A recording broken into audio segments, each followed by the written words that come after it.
You made a great metaphor there of the patient that's on life support, right? And so, you can pump money, but pumping money doesn't, it doesn't solve every problem, right? It's Right. it's the usual tool that the Federal Reserve goes to. It's the sort of their go-to thing, In fact, it's just funny. 9/11, a Great Recession. Now, whenever you have like a G7 meeting, the whole thing is like, how much money do we pump into the system, right? Right. That's always the solution. But in this case, it doesn't totally. It's not the panacea it is sometimes, right?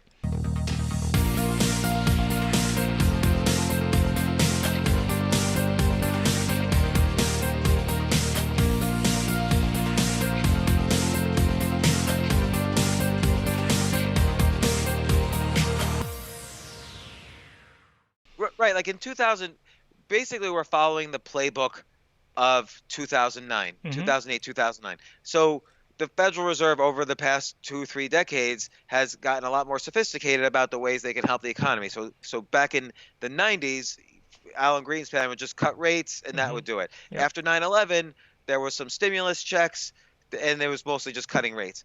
But after 2008, 2009, it wasn't just cutting rates. It was also encouraging banks to have excess reserves by raising the interest rates that the Fed would pay banks on Mm-hmm. those excess reserves.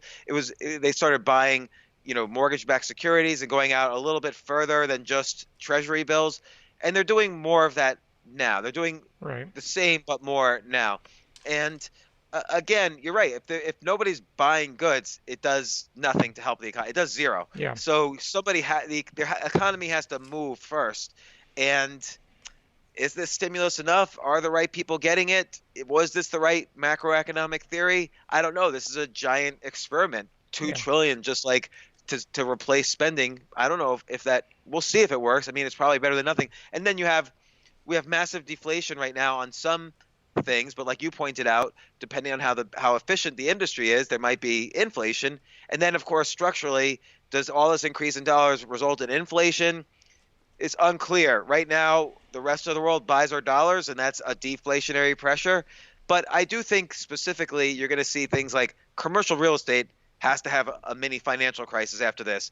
WeWork's going to go out of Mini, business. mini. Restaurants, You're saying mini? I think that's well, going to be a maxi crisis. Yeah, but right. I go ahead. guess I Yeah. agree. I'm just You're afraid you're to say being the you're word. being optimistic. Yeah. It's like Right. it's like I don't want to say to my wife, "Why didn't you get the maxi pads instead of Yeah. the mini?" Like it's like don't do that. Okay. Like but yeah, I mean, what's going to happen when WeWork goes out of business, which Yeah. is 100% chance, Right. right? Right. Like the average, they're the biggest real estate Mhm. renter Yeah. for commercial real estate in New York City and other cities. I know. So if you have a building and suddenly 8 floors or your renter just Yeah. disappears Right. and you got to clean it out, find and another and renter. and and WeWork was already a scam, Yeah, before this. So yeah, right. yeah, it's SoftBank used yeah. this as an They excuse pulled to pull out, the yeah, plug. and they Yeah. that was a smart decision.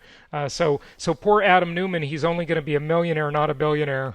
Yeah, I think he pulled out like Yeah, 700 million, right, so yeah, he'll survive, but I don't know if he can feed his kids in a few years, but yeah, we'll see. right. But what are all these commercial real estate companies going to do? They live on borrowed I money know. and now Yeah, borrowed time, and they're not going to survive. The entire industry is going to change. Airlines, despite a bailout, are probably going to go out of business. Cruise lines.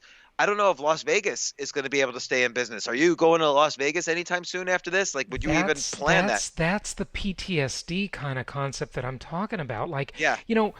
I mean, this may sound weird, but and I don't mean to minimize the quarantines and the depressive effect it's having on people's psychology. But personally, for a guy who jumped on a plane 2, 3 times a month, I love it. I just love not owning an airline ticket, having no plans. Yeah. I'm enjoying this time of just being a homebody. I actually really quite like it. I Do you know get to that's go not out to true of the beach everybody. there? You know what? Do Well, you get to go out to the beach? yeah, I'm in Palm Beach, Florida. So they just reopened the beaches, and I have not been yet. I don't know why they closed them in the first place. I can see closing them down for spring break parties and stuff, sure, but just a regular beach that's not part of the scene.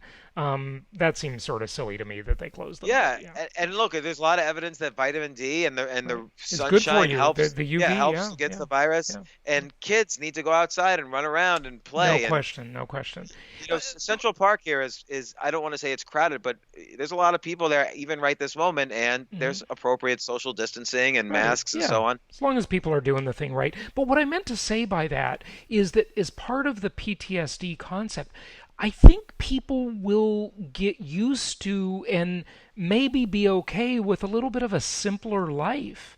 I admit that right after this is over, it's kind of like if you live in a place with inclement weather a lot. The first sunny day, everybody's out, right? And like your wife wants to go to a restaurant. Sure, I get it.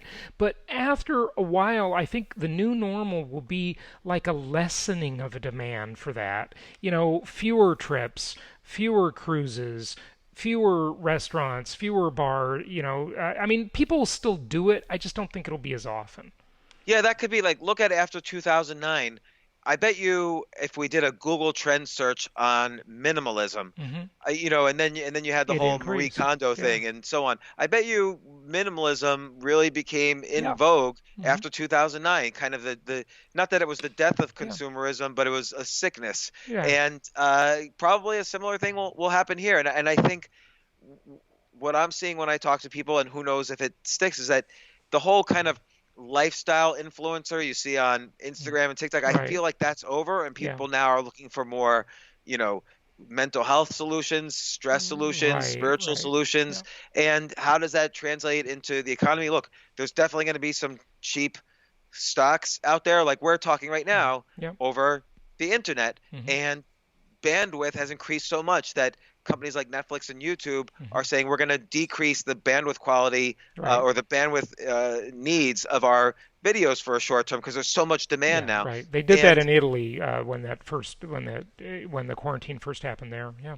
yeah, and so chips that help for bandwidth or chips that help for gaming or virtual Hmm. reality, those are going to Be in skyrocket. demand. Of Yeah. course, Amazon's always going to do well. Google's always going to do well. Hmm. Tech companies will do well. Oil companies will bounce back because there will be demand again for, Right. oil fuels so much of the world economy. It's, even going back to a $30 oil price or $40 oil price, which will happen within a year or two Right. easily, particularly with this stimulus oil, you have companies like Shell, Royal Dutch Shell, which have gone from 66 to 32 during this crisis, pays a 10% dividend. Those companies, and they're Yeah. not cutting their dividend anytime soon. Right. Those companies are going to exist. So sticking with Okay. strong, good companies.